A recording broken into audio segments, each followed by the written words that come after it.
кто-то из знакомых ваших, кто-то доживал до старости, а кто-то не доживал до старости. Кто-то умирал, будучи молодым. Даже были те, которые занимались спортом, но все равно они не доживали до глубокой старости. Самое лучшее создание Аллаха, пророк Мухаммад, саллаллаху алейхи вассалям, имел 7 детей. Все дети умерли до него. Он сам прожил 63 года. Все дети умерли до пророка Мухаммада, саллаллаху алейхи вассалям. Мальчики умерли еще будучи маленькими. Дочери, они выходили замуж, и только потомство пошло по линии Хасана и Хусейна через Фатиму аз-Захра. Единственная дочь, которая ушла из жизни после пророка Мухаммада, саллаллаху алейхи вассалям, это Фатима. Через несколько месяцев после смерти пророка она ушла из жизни. Посмотрите, самое лучшее создание Аллаха, пророк Мухаммад, саллаллаху алейхи вассалям, ушел из жизни таким образом, что дети его ушли из жизни раньше. А сам он, когда родился без отца. Мать умерла, когда ему было 6 лет. В 12 лет он потерял своего дедушку. И мы должны понимать, что вот эта жизнь для нас, она не будет вечной. Поэтому нужно ценить время, которое у нас есть. И если ты не заполняешь это время чем-нибудь полезным, оно само заполняется чем? Бесполезным. Поэтому если ты в свое время, вот взять ребенка, ребенок растет, вы ему дали телефон, он сидит и играет в телефоне или в компьютере, но ничему не учится. А теперь, как было раньше в селе, они вставали с утра, что-то делали, работали, носили там воду, смотрели за скотиной и тому подобное. Они умели буквально все. Они умели буквально все. Женщины умели буквально все. Они могли сами сшить. Они могли любое блюдо приготовить. Мужчины могли что угодно сделать. Сейчас новейшие технологии, но многие мужчины даже не могут кран поменять. Не могут нормально гвоздь забить и тому подобное. И зовут сантехника. Я благодарю Аллаха, что я в село ездил, и когда говорят, ты там деревня, то это достойно, оказывается. Почему? Потому что когда ты деревня, но ты умеешь и сам забить, и распилить, и сделать что-то сам своими руками, не прося помощи, то это достойно. Поэтому время нужно ценить. А если время уйдет, и посмотришь сейчас на современных детей, которые элементарно, даже нормально молоток держать в руках не могут. А есть женщины, которые даже готовить не могут. Но зато многие умеют хорошо играть в телефон, хорошо одеваться умеют и тому подобное. Поэтому цените время, а в особенности, если это месяц Рамадан. Почему? Потому что Аллах дарует особое благо, вознаграждение месяц Рамадан. Для примера, для понимания, пророк Мухаммад, саллаллаху алейхи вассалям, сказал, что каждое благое деяние вознаграждается человеком от 10 до 700. Кроме месяца Рамадан, потому что в этом месяце Аллах обещал особое вознаграждение.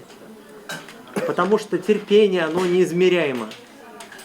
Вот если я выполню там 2 раката намаза, прочитаю 2 суры из Корана, прочитаю зикры, восхваляющие Аллаха там несколько раз. Чем больше я делаю, тем больше награды. Это измеряемо. А когда ты постишься, ты же терпишь, это неизмеряемо. То Аллах приготовил для человека, который терпит, особую награду в месяц Рамадан. И в одном из изречений говорится, что если человек в течение всего месяца Рамадан постился, а ночью он молился, то тогда Аллах простит грехи, которые были у него до этого. И есть еще слова пророка, где он сказал, что он очистится от грехов, как в тот день, когда он вышел из утробы своей матери. Вы представляете себе, что можно посредством поста, если ты ночью молишься, и если ты днем постишься, можно получить от Аллаха прощение за разные грехи. Аллах прощающий, некоторые думают, что Аллах не простит, если ты уже совершил несколько больших грехов. Были такие примеры, как Аллах прощал даже больших грешников, несмотря на то, что они совершили большие грехи, по своей милости за благое деяние незначительное. Передается в двух изречениях. В одном изречении про женщину легкого поведения, которая совершила зина, она, когда была в пустыне, испытывала сильную жажду. Вода у нее, запас воды закончился, и она увидела колодец, еле-еле дошла до него и увидела собаку, которая лежала на земле, вытащив свой язык, и она уже не могла доползти до этого колодца. Она сняла свою обувь, черпнула воду и напоила сначала собаку. И пророк Мухаммад, саллаллаху алейхи вассалям, сказал, что вот это деяние, незначительное ее, стало причиной того, что Аллах ее простил. То есть она войдет в рай без мучений. Это по милости Аллаха, поэтому иногда незначительные благие деяния, они могут стать причиной прощения. В другом изречении пророка говорится про одного грешного мужчину, большого грешника. Он также увидел собаку, которая из-за того, что она испытывала сильную жажду и не могла добраться до воды в колодце, она жевала землю. Ему настолько жалко стало эту собаку, но чтобы добраться, ему нужно было спуститься в колодец, держась о края руками и ногами. Он обувь свою в зубы, как в изречении говорится, и спустился и черпнул, можно сказать, своими зубами в обувь воду, вытащил и напоил собаку. И пророк, саллаллаху алейхи вассалям, сказал, что это стало причиной прощения для нее. Обратите внимание, порой поступок незначительный, а это в отношении, смотрите, собаки. А вы знаете, какое положение собаки в религии ислама. Даже если взять свинью, мы не можем ее кушать, но нельзя по религии издеваться над ней и бить. Однажды пророк Иса, алейхиссалям, это тоже передается от пророка Мухаммада, увидел свинью, и он сказал: иди с миром, то есть я тебе не наврежу. Несмотря на то, что мерзкое, некоторые говорят, что якобы в христианстве можно есть свинину, есть второзаконие, у них Старый Завет, а некоторые говорят, это якобы Тора, а Новый Завет, но в Новом Завете у них что написано? Что якобы пророк Иисус сказал, что я пришел не для того, чтобы нарушить законы посланников, которые были до меня, а я пришел для того, чтобы призывать тому, чтобы следовали, и следовать за этим. То есть, получается, возвращается к Ветхому Завету, где у них в книге сказано: не приближайся, не прикасайся к свинине, потому что она нечиста для вас, и у нее копыта не раздвоены. То есть там упоминается, что даже она нечиста, ее нельзя кушать. И обратите внимание, несмотря на то, что это животное такое, ты издеваться над этим животным не можешь. И вот чему учил пророк, саллаллаху алейхи вассалям. Поэтому всегда нужно приучать свой язык говорить благое. Даже если ты видишь что-то негативное, то найди что-нибудь. Как, например, в другом изречении пророка Иса говорится, что когда вместе со сподвижниками они шли и увидели труп собаки, от которой исходил неприятный запах. И начали сподвижники, апостолы, закрывать свои носы и говорить, какой отвратительный запах. А пророк Иса сказал, какие белые зубы.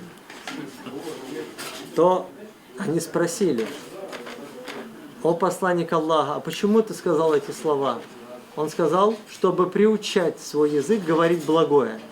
Но не нужно говорить, конечно же, как некоторые говорят, там, свинью видят и говорят там мир тебе, салям алейкум. Это уже издевательство, это уже глупости. То есть нужно в меру совершать благо. Человек, если другой, даже не мусульманин, ты не должен ему желать зла. А что означает не желать зла? Это не значит помогать ему, когда он пьет спиртное. Я тебе налью и сам сделаю. Нет. Нет. Если он хочет унижаться, матом ругаться, ты ему не предоставляешь эту возможность. Если они совершают обряды, ты им не предоставляешь. Ты говоришь, я тебя хочу научить истине, как это делал пророк Мухаммад, саллаллаху алейхи вассалям, потому что истина на самом деле она одна.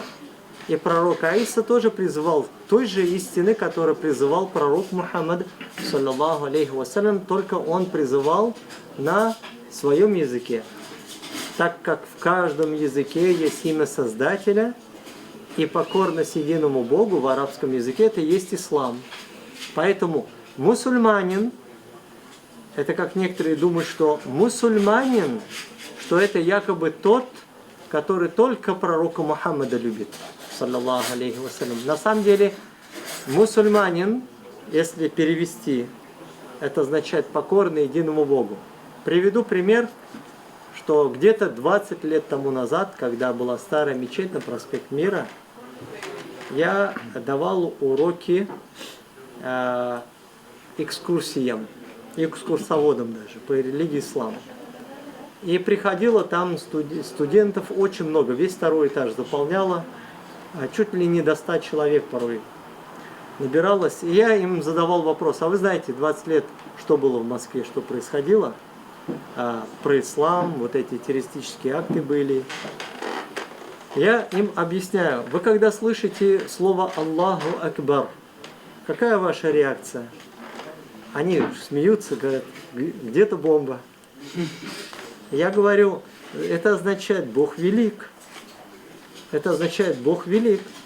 Я говорю, теперь смотрите, если я в поезде крикнул Бог велик, какая реакция будет? Они улыбаются. А если скажу Аллаху Акбар, разбегутся.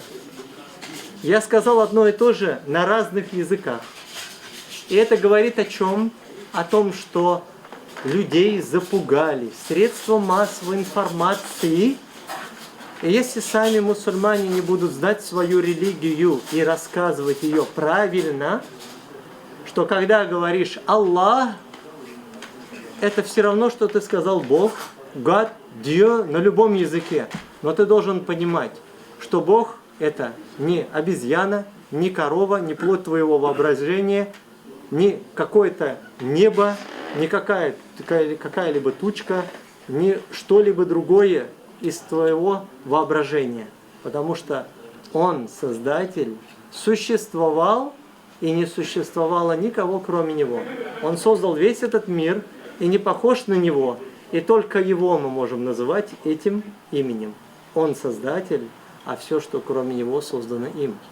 Вот это нужно всегда помнить, что основа у всех пророков она была всегда одной. Это покорность единому Богу. И пророк Иса призывал к этому, и пророк Муса. И так, со времен первого пророка, со времен пророка Адама, алейхимуссаляту вассалям. И один еще такой мудрый совет из слов пророка Мухаммада, саллаллаху алейхи вассалям. Пророк Мухаммад, саллаллаху алейхи вассалям, он сказал, что воистину никто из вас не достигнет в своей вере высокой степени, пока не будет желать своему брату то, что он желает себе. Что ты себе желаешь? Грехов и нарушений? Или ты хочешь соблюдения богобоязненности? Значит, ты это должен желать другому человеку. Теперь, если ты ошибаешься, что ты хочешь, чтобы в отношении тебя сделали, если кто-то увидит, что ты поступил неправильно? Чтобы тебя унизили, когда увидели твою ошибку, оскорбили, ударили, или когда тебе с мягкостью, с мудростью указали на твой недостаток и исправили? Конечно так. Значит, и сам, если видишь, что другой человек, он, получается, пострадал от тебя, то ты должен научиться прощать других людей. Всегда возжелай другому то, что ты желаешь себе. Но это не значит, что если тебя ударили сюда, говоришь «бей сюда». Нет, это глупо. Это глупо, религия этому не учит. Но если тебя ударили, не значит, что бей его в ответ. Нужно сказать, какое благо от того, что ты сделал. Ты этим действием оттолкнул от себя человека, который мог в дальнейшем быть для тебя хорошим другом. Потому что этими действиями ты отталкиваешь других людей от себя. А хорошими действиями ты наоборот притягиваешь. Поэтому нужно научиться говорить те слова, которые тебе бы самому нравились. И значит, ты сам используй только те слова в отношении других людей, которым было бы приятно слышать. Поэтому, если кто-то тебя обидел, прости. Потому что если ты кого-то обидишь, ты же хочешь, чтобы он тебя простил. Особенно если ты родственник. То значит, хочешь получить прощение от других, когда ты обидел, то когда тебя обидели, ты сам прощаешь? Ты такой? Если ты не такой, то значит тебе нужно работать над собой.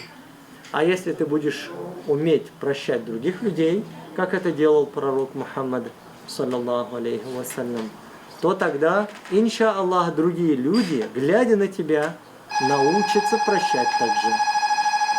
Это вот наставление пророка Мухаммада, саллаллаху алейхи вассалям. И напомню, что в месяц Рамадан есть Ляйлятуль Кадр, или Кадр Кич, как вы знаете. Что такое Ляйлятуль Кадр? Это ночь, которая лучше, чем 1000 месяцев. Ляйлятуль Кадри хайрум мин альфи шахр.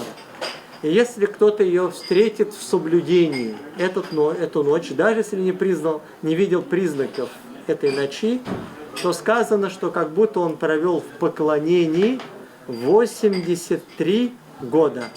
Это можно получить такую награду. И еще раз напомню, что месяц Рамадан нам дан для того, чтобы мы больше получили награды и могли стереть свои грехи, а не для того, чтобы по окончанию месяца Рамадан расслабились и потом опять снова начали что? Грешить. Нет. Потому что ты тогда не понял, для чего тебе дан вот этот Рамадан. Дан он для того, чтобы ты исправился.